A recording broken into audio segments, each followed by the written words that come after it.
चूंकि अवसर नहीं आ रहा है तो बिहार कैसे तरक्की करेगा। इस तरह की घृणित माहौल में, डर के माहौल में, तनाव के माहौल में, दंगे के माहौल में क्या बाहर की कोई कंपनियां आकर यहाँ पर अपना काम शुरू करेगी? नहीं करेगी। इसका नुकसान सिर्फ कम्युनिटी को नहीं होने जा रहा है, बल्कि हमारे आने वाले जनरेशन को उसका नुकसान होने जा रहा है। तो इसलिए मैं बिहार सरकार से मुतालबा करता हूं कि बिहार सरकार फौरी तौर पर जो लोग मुजरिम हैं उसकी गिरफ्तारी करे और उनको करार वाकई सजा दे, और जो दुकानें जलाई गई हैं उन दुकानों का मुआवजा दे। डिजिटल इंडिया के बारे में कहा जाता है कि 5 करोड़ से ज्यादा का शोरूम था इलेक्ट्रॉनिक्स का, वो लूट लिया गया। वो क्या करेंगे? भीख मांगेंगे?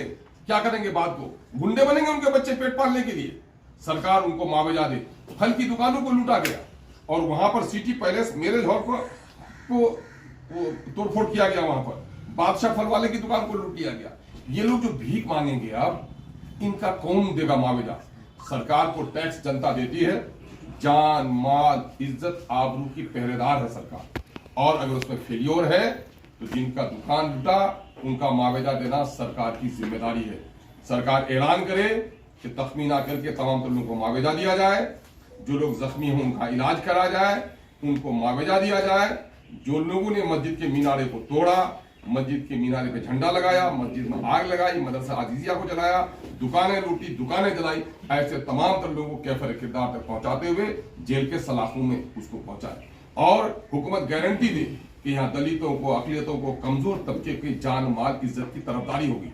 अगर ये गारंटी देने के लिए सक्षम नहीं है लोग, तो इसके माने ये है कि गद्दी पर बैठने के लायक नहीं है ऐसे लोग। इसलिए ये तमाम तरह हम लोग का मुतालबा है कि सरकार, और मुझे अफसोस इस बात पर भी है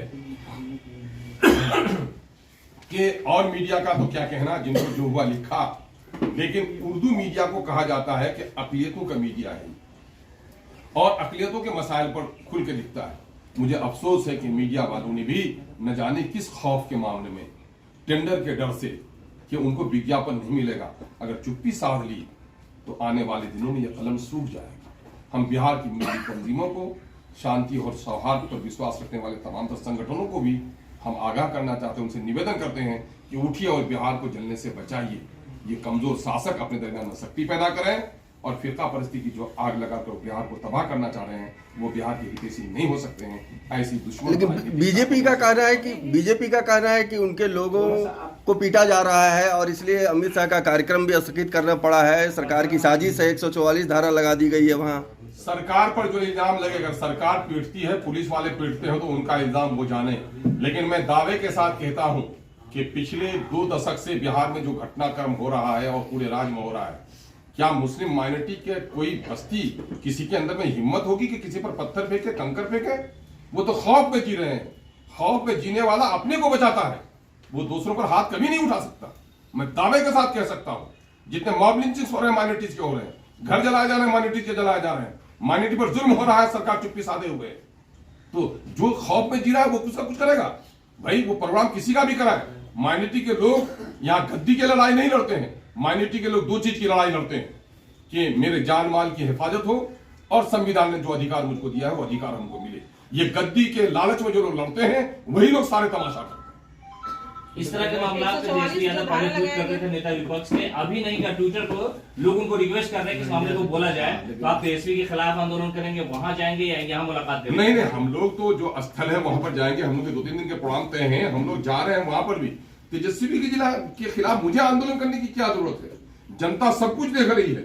छोटे छोटे मामले में बकरी के दब जाने पे कोई आंसू बहाता है और बस्ती के जलने पर कोई आंसू नहीं बहाता है, तो बस्ती वालों को समझना पड़ेगा कि बकरी के मरने पर आंसू बहता था, वाकईतन हमदर्दी की आंसू थे ये या दिखावे के थे, लोग खुद इसको तय करेंगे। उसके बारे में मुझे क्या कहना है, वो खुद जमीर में झांक कर देखें। माननीय नीतीश कुमार जी और तेजस्वी जी अपने जमीर में झांक कर देखें कि बिहार में जिस दावे के साथ उन लोगों ने हुकूमत की है, और मौजूदा वक्त के गठबंधन को तो मैं कहना चाहता हूं कि गठबंधन की हुकूमत और तेजस्वी जी को सरकार में शामिल होने का मौका जो मिला है माइनॉरिटी के वोट से मिला है। भले ही हमारे पार्टी को तोड़कर वो बने, फिर रही तो मैं समझता हूं कि आगामी दिनों में स्वार्थ की राजनीति करने वालों का भला नहीं होगा। बजरंग दल और हिंदू विश्व परिषद का नाम इसमें आ रहा है, तो ऐसे संगठनों पर बैन लगाने की मांग करेंगे आप? मैं कह रहा हूं कि डीजीपी की और आईजी की ऑल इंडिया मीटिंग हुई, जिसकी रिपोर्ट अमित शाह के सामने में होम मिनिस्ट्री की मीटिंग में पेश किया गया और इसमें इन संगठनों का नाम दिया गया, ये संगठन फसाद करने के लिए। और पूरा जो आप देखेंगे, मैं कह रहा हूं कि पिछले दिनों में एक बात आई कि सड़कों पे नमाज लोग पढ़ते हैं। आज मैं मुसलमानों को साधुवाद देता हूं कि सड़कों पर नमाज पढ़ना वैसे भी दुरुस्त नहीं है। हमारे जो उलमा हैं वो कहते रहे कि सड़कों पे तुम किसी का रास्ता रोक के नमाज ना पढ़ोगे। कुछ नादान है हमारे कर रहे थे, समेट लिया है, लेकिन आप क्या कहेंगे? सरकार की दोगली पॉलिसी क्यों है?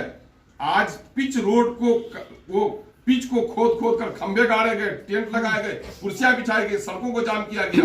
ये फिर दोहरा कैरेक्टर क्यों है? इस मुल्क में कानून सबके लिए बराबर है। इस मुल्क में वोट की कीमत अगर बराबर है तो लाशों की कीमत भी बराबर होनी चाहिए। सबको जीने और मरने का समान अधिकार होना चाहिए। ये समानता कहीं न कहीं से अक़लियत के लोगों से छीनी जा रही है और उनको खौफ के समंदर में डुबाने की कोशिश की जा रही है। फसाद तो माना कर संगठन का कहा बजरंग दल और जो इसलिए आगे नहीं आ रहे हैं कि मुस्लिम समुदाय के जो इंटेलेक्चुअल्स हैं उसने भी मसलियत की चादर ओढ़ रखी है। उसका भी रिश्ता कहीं न कहीं हुकूमत से चाटुकारी से जुड़ा हुआ है।